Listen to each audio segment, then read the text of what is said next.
rising again. Bring them and all the departed into the light of your presence. Have mercy on us all.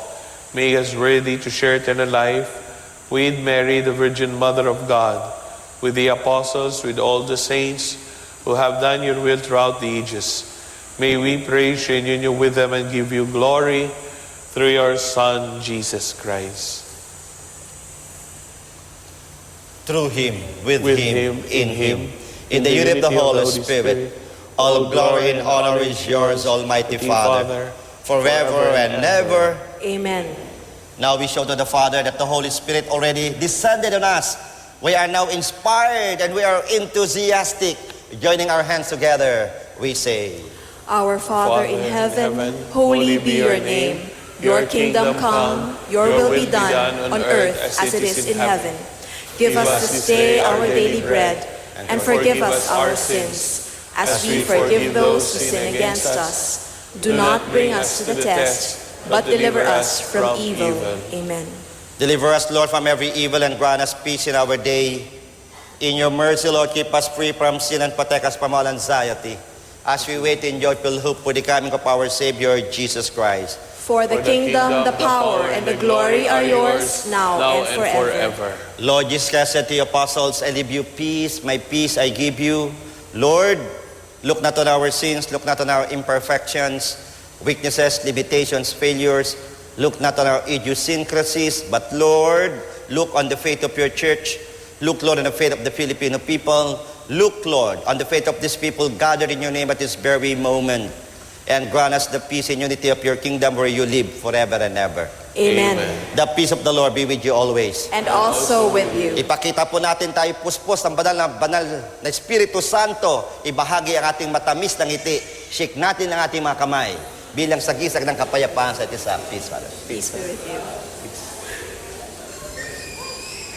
Lamb of God, you take away the sins of the world. Have mercy on us. Lamb of God, you take away the sins of the world. Have mercy on us. Lamb of God, you take away the sins of the world. Grant us peace.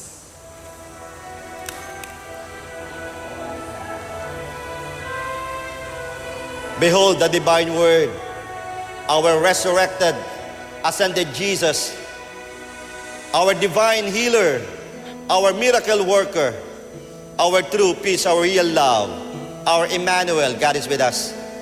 The Lamb of God who takes away the sins of the world, happy are those who are called to his supper. Lord, I am not worthy to receive you, but only say the word, and I shall be healed. May the body and blood of Christ bring us to life everlasting. Amen.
Tayo po ngayon, dadako sa ating proper healing, prayer healing. Sa ating mga magiliw na subaybay, may mga kasama niyo po, hipuin ninyo ang inyong mga kasamahang may karamdaman.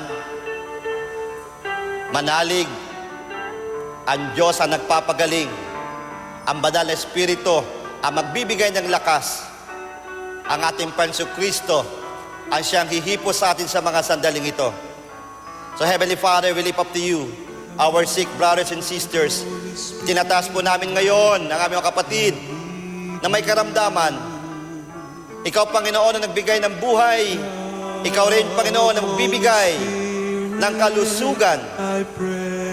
Kaya ngayon, Panginoon, tanggapin ang mga kapatid naming nananawagan sa iyo. So my dear friends, claim it that Jesus, the Holy Spirit, our God the Father, is now healing you. Claim it and say, I am now healed. Pinagaling na ako ng Panginoong Kristo, ng Banal na Espiritu Santo, ng poong may kapal. Hilingin din natin ang paghilom ng relasyon sa loob ng pamilya. Relasyon sa ating komunidad, lalong-lalo na sa ating bansa. Ngayong natapos ang matagumpay na